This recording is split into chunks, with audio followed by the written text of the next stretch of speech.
नमस्कार, मैं हूं सुशांत सिन्हा और वीडियो विशेष में आज हम आपको दिखाने जा रहे हैं हिंदुस्तान के जंगल में चीन के जिंदा बम। ये जिंदा बम चीन की सेना ने प्लांट किए हैं। इसका मकसद है देश में तबाही और बर्बादी को फैलाना। ऐसी खुफिया खबर है कि चीन की सेना और इंटेलिजेंस ने हिंदुस्तान के जंगलों में मौत की ऐसी फैक्ट्रियां खोल रखी हैं जहां बम, बारूद और हथियार बनाए जा रहे हैं। देखिए कितनी खतरनाक है ड्रैगन की डेडली साजिश।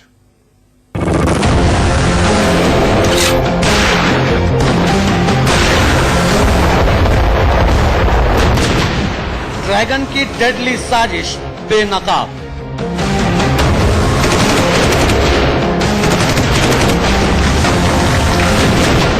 चीन की लाल चाल का पर्दाफाश।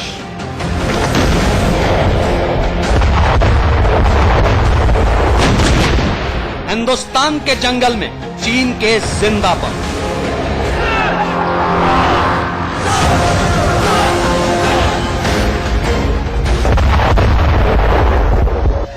खतरनाक बमों के साथ खौफनाक ट्रेनिंग की ये तस्वीरें देखिए।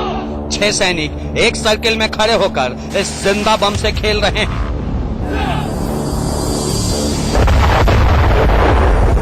ये चीन के सैनिक हैं जो इस जिंदा बम को गेंद की तरह एक दूसरे को पास करते हैं और फिर बम को गड्ढे में डालकर डाइव मारते हैं।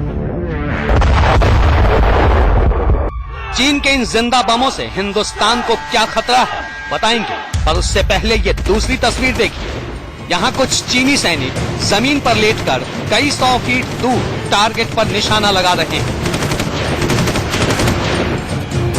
अब यहाँ देखिए, सामने चीनी भाषा में लिखे कुछ बैनर टंगे हैं जिन्हें चीनी सैनिक एक एक कर टारगेट कर रहे हैं। अब टारगेट पर लॉन्चर दागते इन चीनी सैनिकों को देखिए जो एक एक कर हर लक्ष्य मटिया मेट कर रहे हैं। चीनी सैनिकों की खौफनाक ट्रेनिंग की ये तस्वीरें हम आज आपको इसलिए दिखा रहे हैं क्योंकि इसका सीधा कनेक्शन है हिंदुस्तान के लाल आतंक से, जिन्हें नक्सली या माओवादी कहते हैं। खबर यह है कि डोकलाम में साजिश नाकाम होने के बाद चीन की पीपुल्स लिबरेशन आर्मी अब भारत को दहलाने के लिए नक्सलियों को मोहरा बना रही है। चीन की सेना हिंदुस्तान के गुमराह नक्सलियों को खतरनाक ट्रेनिंग देकर भारतीय सेना के खिलाफ खड़ा करने की साजिश कर रही है। चीन की बेलगाम सेना अब नक्सलियों को खतरनाक ट्रेनिंग देकर भारत में दहशत फैलाना चाहती है। ऐसी खुफिया खबर है कि पीपुल्स लिबरेशन आर्मी की इंटेलिजेंस यूनिट एक ऐसे ब्लूप्रिंट पर काम कर रही है जिसका मकसद नक्सलियों को अत्याधुनिक हथियारों के साथ ट्रेनिंग देना और फिर बॉर्डर पार करवाकर भारत भेजना है, जहां वो हमले की साजिश को अंजाम दे सके। नक्सली संगठनों के टॉप सोर्सेस से मिली जानकारी के मुताबिक चीनी सेना से जुड़े कई अधिकारी नगा उग्रवादी संगठन NSCN खापलांग से सीधा संपर्क बनाए हुए हैं और उसे हर तरह की मदद पहुंचा रहे हैं। इस संगठन में 4000 से भी ज्यादा गुरिल्ला सदस्य हैं जो अरुणाचल प्रदेश से सटे सरहदी इलाकों में सक्रिय हैं। हमको लाजमी है कि ये जो बहुत बड़े पैमाने पर आपके माओइज्म फैला, ये हमारी अपनी कमजोरी थी, हमारी अपनी गलती थी कि उन इलाकों में जहां ये माओइज्म उठाए किसी प्रकार की गवर्नेंस नहीं गई, वहां इंफ्रास्ट्रक्चर नहीं था। ये सरकार पूरी कोशिश कर रही है कि इन तमाम चीजों को अटेंड किया जाए, जिससे आप देखो तो माओइज्म जो है काफी से ज्यादा कम हो गया है। सूत्रों के मुताबिक नगा संगठन समेत देश के करीब दर्जन भर उग्रवादी और अलगाववादी संगठनों को चीनी सेना की इंटेलिजेंस इकाई से तस्करी के जरिए सामरिक और आर्थिक मदद दी जा रही है। इनमें NSCN Khaplang, Kanglei Pak communist party, peoples revolutionary party of Kanglei Pak, Bhakpa माओवादी, Kanglei Yawol Kanna Lup, peoples liberation front, united liberation front of Assam Paresh Barua, united liberation front, national democratic front of Assam और मणिपुर पीपुल्स लिबरेशन फ्रंट जैसे संगठनों के नाम शामिल हैं। गरीब आदिवासियों की मदद के लिए जिस नक्सलवाद की शुरुआत 1967 में पश्चिम बंगाल के नक्सलवाड़ इलाके से शुरू हुई थी, उन नक्सलवादियों को चीन न सिर्फ आर्थिक मदद बल्कि हथियार और गोला बारूद भी मुहैया करवा रहा है। चीनी खुफिया एजेंसी की मदद से नक्सलवादियों ने अत्याधुनिक हथियार हासिल कर लिए हैं। इतना ही नहीं, जानकारी ये भी है कि चीन की मदद से नक्सलवादियों को रॉकेट लॉन्चर और ग्रेनेड बनाने की तकनीक भी हासिल हो चुकी है। खुफिया रिपोर्ट के मुताबिक चीन की मदद से नक्सलियों ने हिंदुस्तान के जंगलों में हथियार बनाने और रख रखाव की कई यूनिट खड़ी कर ली है। बताया जा रहा है कि माओवादियों के पास इस तरह के हथियार बनाने के 7 कारखाने हैं, जिन्हें technical research of manufacturing unit TRAM कहते हैं। इन कारखानों को ऑपरेट करने के लिए 15 वैज्ञानिक तैनात किए गए हैं। एक फैक्ट्री नहीं, वहां कम से कम कई 100 फैक्ट्रीज हैं। आपके वेस्ट बंगाल में, बिहार में, आपके कई इलाकों में, नॉर्थ ईस्ट में। और इसकी सारी की सारी इनपुट्स जो है सरकार को मालूम है और सही समय पर इनके खिलाफ कार्रवाई की जाती है। इनके बारे में सारी अवेयरनेस है, कोई चिंता की आवश्यकता नहीं है। इतना ही नहीं, एक तरफ तो चीन भारत में गड़बड़ी फैलाने के लिए लाल आतंक को बढ़ावा दे रहा है और दूसरी ओर जंग के खतरे को देखते हुए भारत में रह रहे अपने नागरिकों को अलर्ट करने में जुटा है।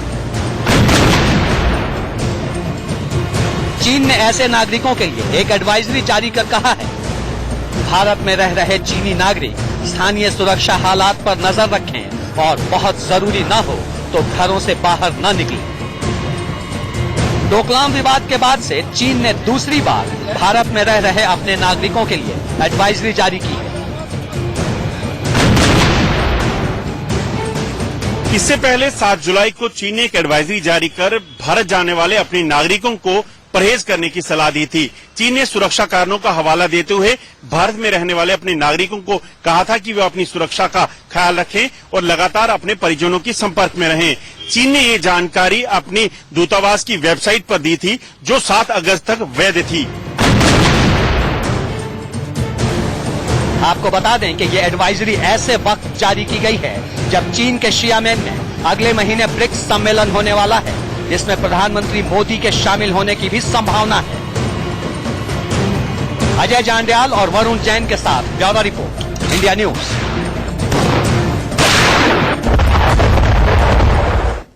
देखिए, एक बात तो है, कोई भी देश विदेशों में रह रहे अपने नागरिकों को ऐसी एडवाइजरी तभी जारी करता है जब या तो जंग की आशंका हो, या आतंकी हमले का खतरा हो, या फिर किसी आपदा या महामारी का संकट हो। अब आप खुद सोचिए कि चीन की एडवाइजरी के पीछे क्या वजह हो सकती है। बहरहाल, एक बार फिर लौटते हैं ड्रैगन की डेडली साजिश की तरफ और आपको बताते हैं आपको हिंदुस्तान में कहां चल रहा है चीन का टेरर कैंप।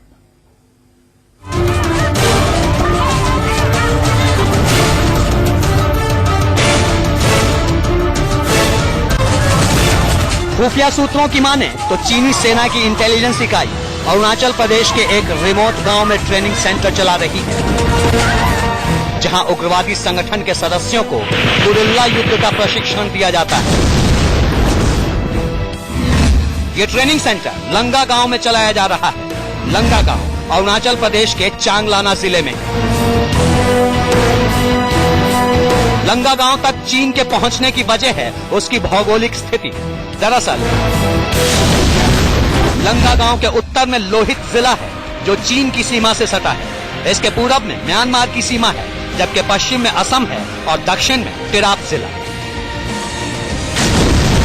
लंगा गांव म्यांमार सीमा से सटे नामपोंग तहसील में आता है। लंगा गांव नामपोंग शहर से 108 किलोमीटर दूर है। लंगा गांव में कुल 20 घर हैं और आबादी है सिर्फ 93 लोगों की। लंगा गांव और आसपास के इलाके में करीब 500 से भी ज्यादा उग्रवादी सक्रिय है, जो सेना और सुरक्षा बलों पर गोरिल्ला अटैक करते हैं। इन उग्रवादियों के साथ सुरक्षा बलों की कई बार मुठभेड़ भी हो चुकी है, जिसमें कई उग्रवादी मारे भी गए हैं। लेकिन पहाड़ों और जंगलों का फायदा उठाकर ये नक्सली अक्सर भागने में कामयाब हो जाते हैं। इंटेलिजेंस रिपोर्ट के मुताबिक जुलाई महीने में लंगा गांव में नक्सली संगठनों की गुप्त बैठक हुई। ये बैठक चीनी सेना के गुप्तचरों की पहल पर बुलाई गई थी। इसमें पश्चिम बंगाल और झारखंड के कई नक्सली नेता शामिल हुए। चीनी अधिकारियों ने इस बैठक में शामिल उग्रवादियों और नक्सलियों को भारत के खिलाफ साजिश के प्लान पर आगे बढ़ने के कई टिप्स दिए। चीन की आर्मी ने नक्सलियों को सस्ती कीमत पर हथियार मुहैया करवाने का भी भरोसा दिया। नक्सली सूत्रों के मुताबिक अरुणाचल प्रदेश में हुई बैठक से लौटने के बाद नक्सली संगठन के नेताओं ने झारखंड के बोकारो के झुमरी में 7 अगस्त को बैठक की और उसके बाद संगठन के सदस्यों को इसकी जानकारी दी। इस बैठक में नक्सली संगठन के सेंट्रल मिलिट्री कमीशन का सदस्य अरविंद सिंह उर्फ निशांत भी शामिल था। आपको बता दें कि प्रतिबंधित नगा उग्रवादी संगठन NSCN को पहले चीन से हथियार और गोला बारूद मिलते रहे थे, पर केंद्र सरकार से समझौते के बाद ये सिलसिला बंद हो गया। अब चीन इसी संगठन के दूसरे धारे NSCN खापलांग के साथ मिलकर भारत में दहशतगर्दी की खतरनाक साजिश रच रहा है।